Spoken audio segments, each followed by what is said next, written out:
I am driving the new Tiguan 7-seater version. The Volkswagen Tiguan AllSpace is a Tiguan through and through, only bigger. Its additional length with optional third-row seats makes it the ideal family vehicle. But it's a 5+2, I would say. And this one is the lower spec variant. Front-wheel drive, 1.4 litre TSI.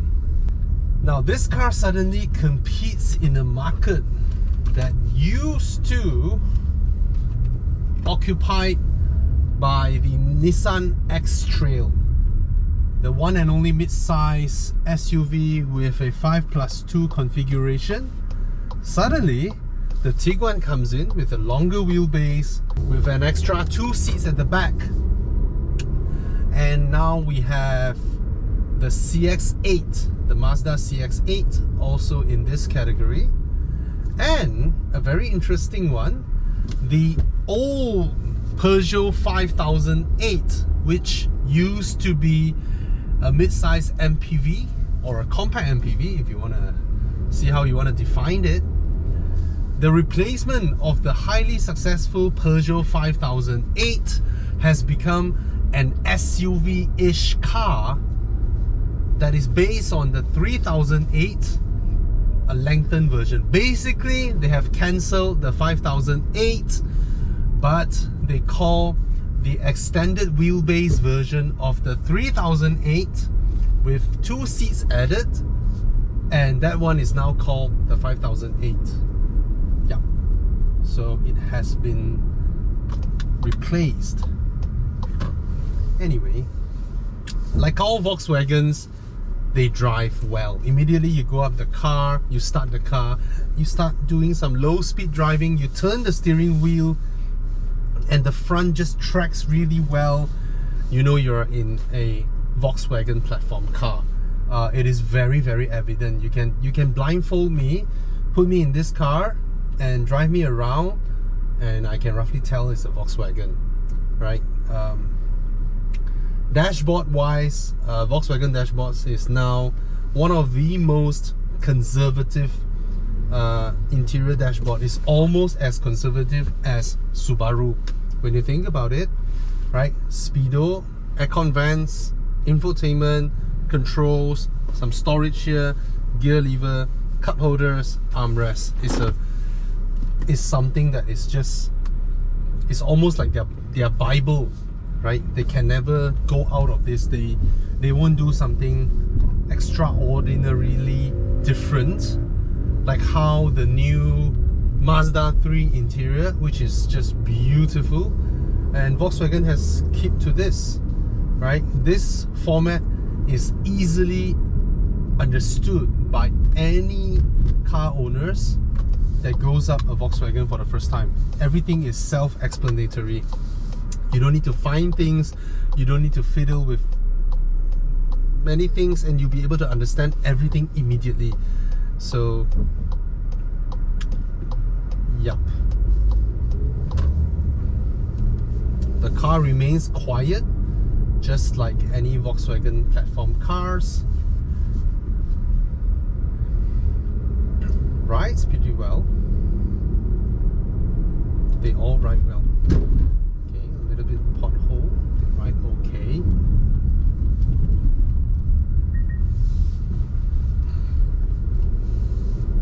Body control is nice. The transmission is okay.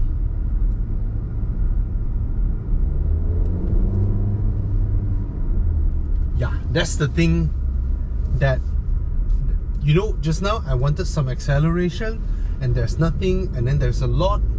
This is the reason why Mazda choose to remain naturally aspirated. Mazda is not a big believer of small turbocharged engines, and that's the real reason why. You see, when you go for a test drive, when you go into a showroom and then you pop up into a car, you won't drive like how you do every single day. You won't just drive normally like that. You will want to do a kick down, to explore how much power it makes.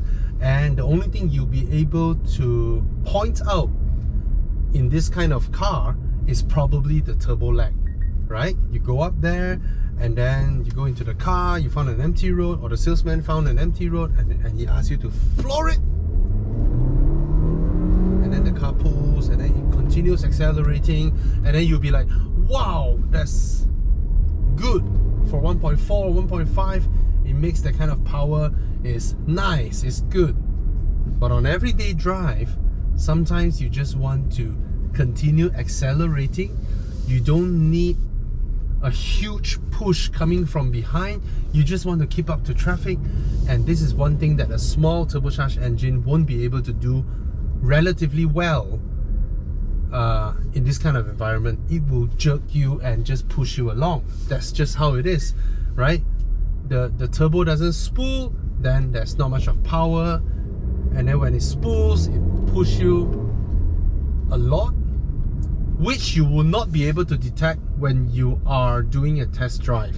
It will only be in day-to-day environments that you'll be like, okay, now I get it, why a larger displacement engine is more comfortable day-to-day, even though it's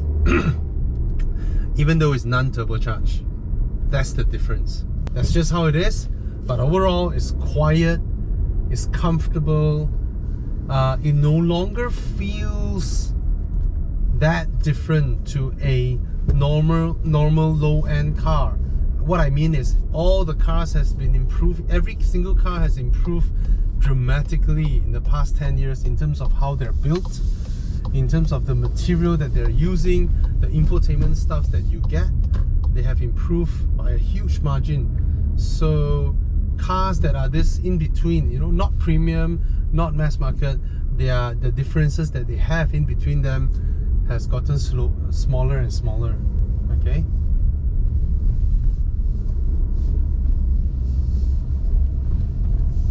It doesn't have sophisticated suspension system. It doesn't have some sophisticated four-wheel drive system. It's a straightforward, honest, day-to-day family car.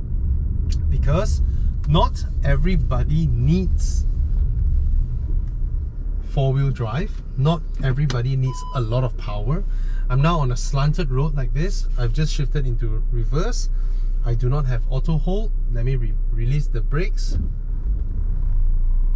It holds it there, the gears, and I can reverse like that without much of rolling down. So if I go into auto hold, and it will hold it, and if I brake here, put into reverse, it holds it, and then I can reverse uphill. So what I mean is, this type of car with a small displacement engine and this kind of dual clutch transmission, auto hold is rather important. Okay, let's go through the interior before we go out there and look at the exterior. Okay.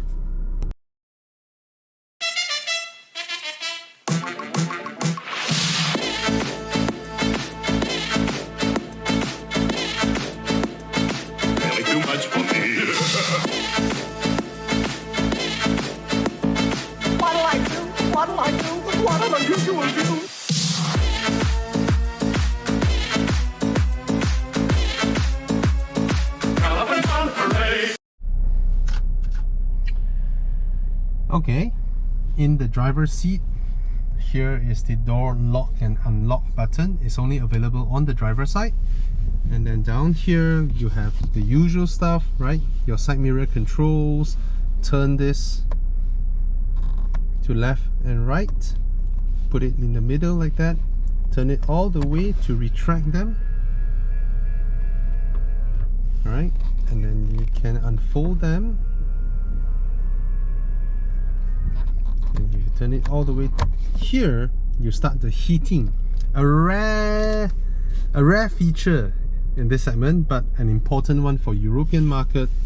So it's just here. Alright. And then at the back, these are the window control buttons. Small, but it's alright. With a little bit of plating over there to garnish it. Down here you have the boot release, which means it has a power boot. Very good. I mean, this segment now you need a power boot, right?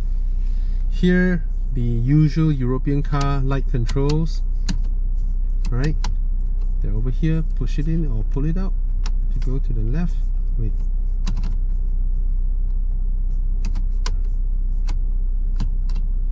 Pull it out. Then you can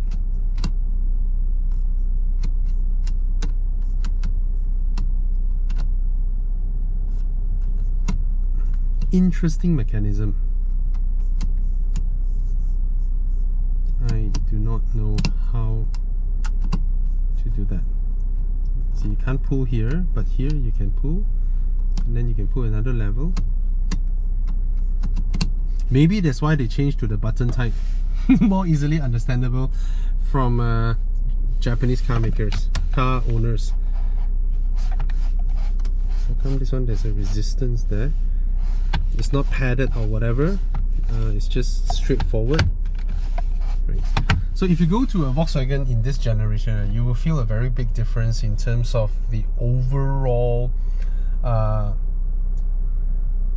heaviness of controls, of heft, of plastic material quality and all that. They have optimized it really well now. Now the important touch points, they keep it soft touch, but everything down under is all pretty hard plastic. But one thing to really commend Volkswagen is that the door bins of these Tiguans and all that is all covered in carpet.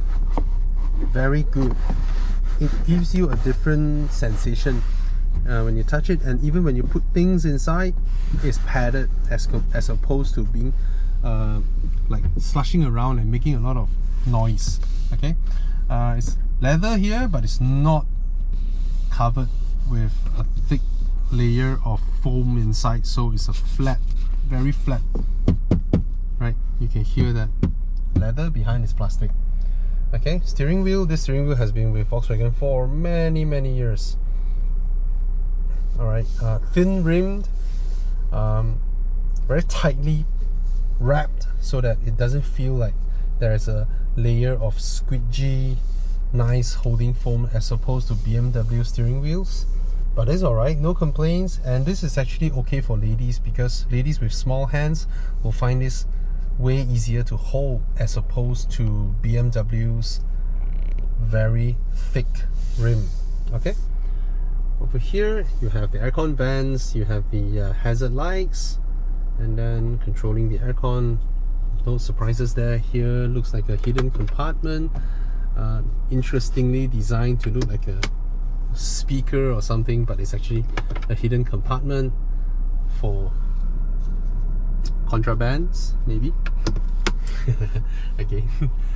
Curiously, everything just looks very middle segment kind of interior, and then you have a rather posh looking frameless rear view mirror, right, which is nice. I'll go up there later on. Here all the physical buttons are there for aircon controls. Very straightforward, very easy to operate, right? Aircon, AC, max AC, hot and cold, adjusting the temperatures, they are shown here. And then your seat heater, recirculatory, different modes, all of them get one button each instead of just one button to change the modes, which is alright. Okay, so down here you have a compartment for you to drop your wallet, your phones. Does it fit a big phone? Let me see. I think it does. Samsung Note 10 Plus. Yes, it goes in. And then you have two USB ports, one 12-volt socket, and you have the auxiliary. Very good options there, right? But of course, if your cables are placed here and your phone is here, there'll be a lot of wires around provided. But it's alright. For me, that's a small complaint. Okay, the gear lever over here, not much of options. And then here you have the cup holder, the cup holder. Whose access card is this? Which I think, again, I'm gonna say it, is one of the best implementation of a cup holder, because there's nothing here, you can put your stuff, but when you need the cup holder to come out, just press this. Yes, But like I mentioned, things that move, one day they will stop moving. What I mean is, if there is a mechanism that allows it to spin and turn like that, one fine day, human error may happen. When it's out, someone may push it, break something, then it will stop working. Okay, but it's a good design. Of course, I'm going to say this again, this is stylistic purpose, right? There's nothing here. If this part is straight cut and this compartment is straight, it will be more usable than what it is now. You may be able to even fit more of these cup holders inside, rather than using, you know, this kind of stylistic design. But you need some style, right? You can't have everything. And this is really tiny. So overall, when you look at this whole implementation, right, it's actually rather old school in a way. Cup holders, compartment, and then you have a smaller one over here. Instead of, you look at the Mazda 3, they really designed something different over here, which is big and usable and comfortable at the same time. But it's alright. Okay, I still love this mechanism from Volkswagen Group. Hold it up a bit. You know, you can adjust it as an armrest, you can extend it, and they don't click lock. There's no reason to click lock this and have another mechanism where you need to press and pull it open. There's no reason, because sometimes you can put a bigger item and you can still hold it there. Okay, now look at this part. The glove box, very nice, glides out, but curiously, the carpet that they put inside the door bins are not covered here. It will be nicer. You see, this one opens with a nice dampened mechanism, but if the insides are layered with the carpet as well, it will make it way nicer, because now if you drop a pen in, when you drive around, the pen is going to make noise, but if it's padded, then it won't make noise. Alright, here there's a CD slot, there is a SD card. Yeah, that's about it. Good enough to be used, and the entire tray goes along with the lid, so that means when you put things, you don't have to worry whereby after you put them, when you close them, they will press against something. No, the whole thing moves together. Okay, up here, door visors, the sun visors, the sensor type. I'm gonna mention this again. Hyundai, what are you doing? Your new Sonata is so sophisticated, and you use some Soviet type of button over here to use the sun visor to slam it to switch off the lights. That is so Soviet. I'm gonna say that word again. The driver's side. Alright, here do we have a sunglass holder? No, but we have a crazy compartment up here, which is pretty nice. Oh, you get double sunglass holder. That is nice. Most cars have one, this one has two. Good. And it's all rubberized. Inside, all these materials are rubberized. So the first car that realizes that the two passengers in front might need sunglass holders at the same time. That is very well done, Volkswagen. Very well done. That's what you do with the additional headroom that you have when you don't spec it with a panoramic roof. Panoramic roof, yes, gives you a view, but this one is not bad either. So for car makers where your lower variants that doesn't have a panoramic roof, put something like that. That is very good. Okay, huge room availability, and I still get a very good visibility even though I'm sitting like that. This is from my view angle, the vantage point, the viewing angles, the blind spots, everything is well thought out and well executed. Okay, this compartment, I can't see how is it segregated inside, but it's huge nonetheless. I'm gonna have a look at it. Okay, passenger side, you don't get powered seats on the passenger side. It's manual seats. How much they save? Interesting error. Let's go to the rear. Alright, front seats, you get memory controls, you get some basic controls over there. Passenger side, you don't get the door lock and unlock over there. These doors seem longer. Yes, they are longer, and they're rather heavy as well. Okay, one of the best things with the Tiguan is the tray, right? It's still here, and the cup holders, why don't I use mine? Okay, but the angle of the tray follows the angle of the seat in front, so there are limitations. Okay, that's the little cup holder here for the bottles for your child, which is quite nice. and then you pull this to retract it. Okay. Down here you get aircon vents, you get temperature control but no air volume control, interestingly. And then you get 12-volt socket and a USB port. I know with 3-zone climate controls, you know, but Malaysians, we look at the air volume control more important as the temperature control, because we just want cold air. You can adjust the backrest slightly, as you can see here from where I sit.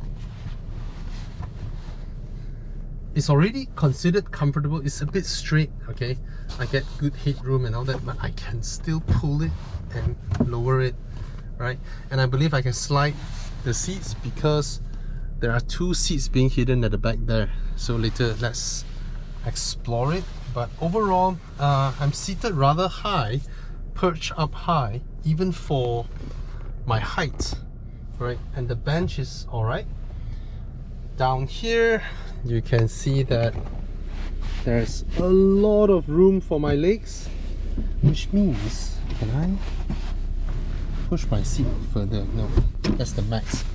There's a lot of room for my feet, for my size 11 feet. I am 5'11" tall, and the front seats are at a very low sitting position. I still can slot my feet underneath, which makes it rather comfortable. But because they want to let the middle passenger sit comfortably, that also means, oops, sorry.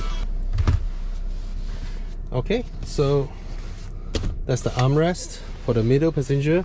Very wide, so you can put your arms both sides and you can still put your drinks. That's not bad. Okay, let's try and sit in the middle. This has got to be one of the cars whereby the middle seat actually gets a proper sitting position. Of course, when you look at the Peugeot 5008 and 3008, they actually get individual seats, right? But for those that gets sort of like a bench seat, this is one of the least uncomfortable. No, all of them are not considered super comfortable, but the differences between the middle one and the side one, this has a lower variance of difference. Okay, so yeah, that's how it is. Later on we'll go to the back, or should we go to the back now? Oh, let me check out this one first. Okay,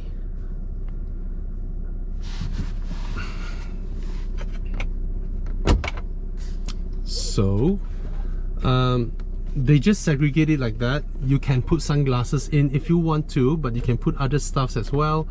So this has got to be the car with the most sunglass holders if you use them for sunglasses, if you use them solely for sunglasses. That's how it is. Let's go to the third row. Alright, this will require me contorting myself and adjusting stuffs. Let me mount you guys here.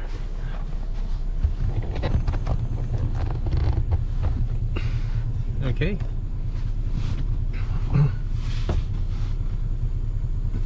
So I believe everybody can see me, right?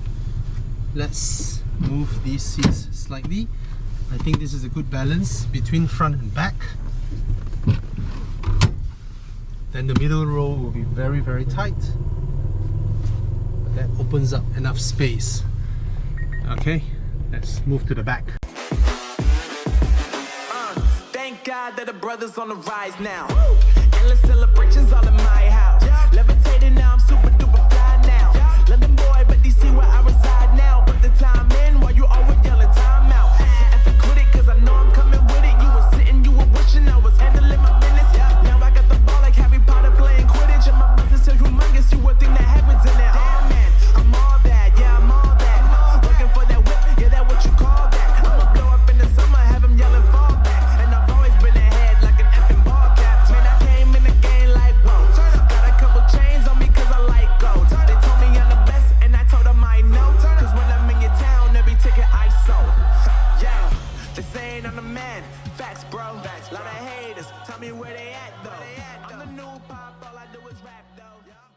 Okay guys, I'm now attempting to remove the tonneau cover.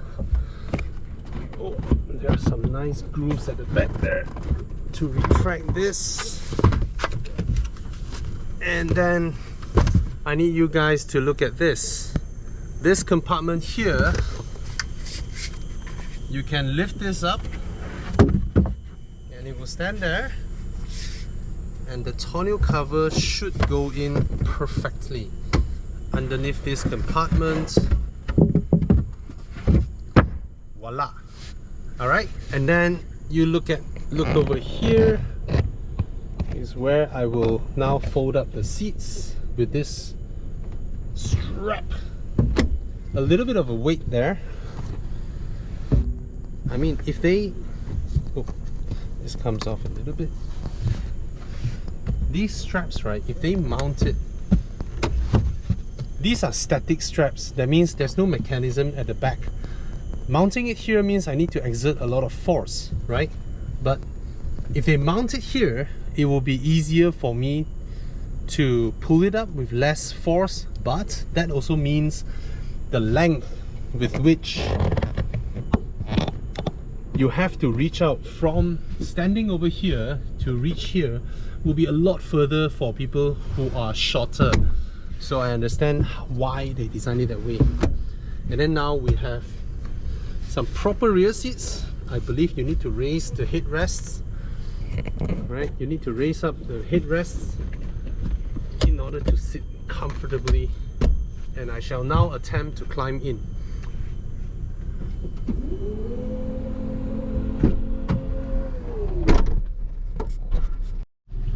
Alright, now I'm gonna pull this.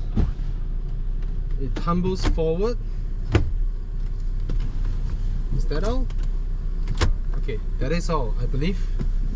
Step here and a bit of a climb for me. Oh. And then pull it back up.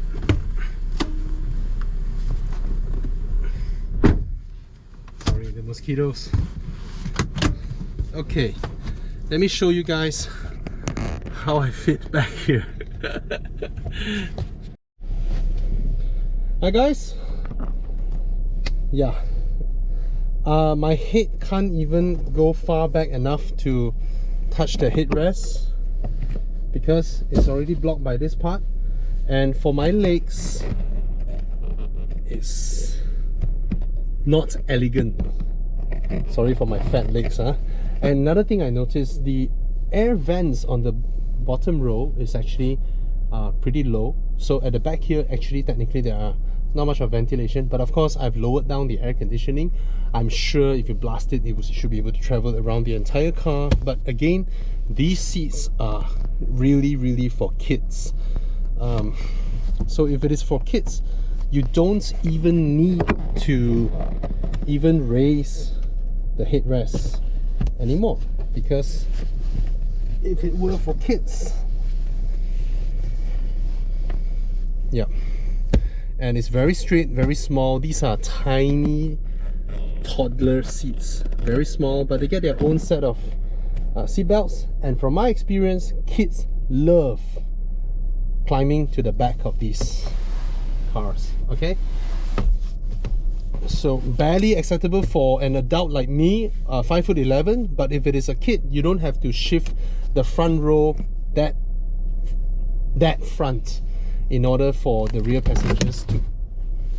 Oops, I'm sorry. Let me show you guys. So it's actually this side, on the passenger side, that is the side that will tumble forward. Not tumble, but, you know, collapse up front and shift together with the rail. So it's a lot easier coming in here as compared to that side. Alright, let's move this back. If I go all the way back and... oh! When I maxed it out... let me check. Okay, let you guys see this. Okay, now I have maxed out this one and it's completely shifted all the way to the back, even with the backrest. but you still have reasonable legroom and reasonable room for a child to sit at the back here. It is perfectly okay for a child. Just that there are no room below the seats for their little feet to go in. Their feet must be up here. Okay, so yeah, as a 5+2, this is better than the X-Trail. At least an adult can fit. Okay, as for the exterior, do we still need to go through the exterior of a Tiguan anymore? Because it's one of those cars that I have reviewed the most. Okay, fitted with hand-cooked tires. It's still a good looking design, but it's not a... it's the squarish type. It's not the flowy type like a Mazda.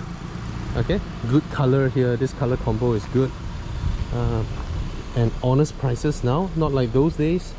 You ask people who bought the previous generation Tiguan, those are bought at a price of 240,000 ringgit. Right? So not very fast because it's a 1.4.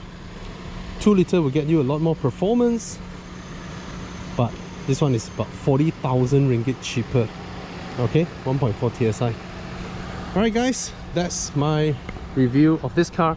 If you like my video, please give a thumbs up and you can subscribe to my channel. But if you look down the description, you can see all my team members. There's 15 of us, or 14, all in my description, all with their own channels, all up Team Aurizn. Okay, another thing, for those of you who want to buy the best car insurance out there now, it is at evoclubinsurance.com, because you'll be able to save a lot of money if you don't drive that much, or if you have many other second, third, fourth, fifth car, or if you are a fresh grad, you drive a lot. This thing helps you to pay your insurance in separate payments. That means you get a lot of savings. For those of you where your car warranty is running out, you can also renew it. Not renew, you get an inspection done, then you can buy extended warranty for your car. Alright, signing off, this is Bobby Yang. Thanks for watching. Cheers.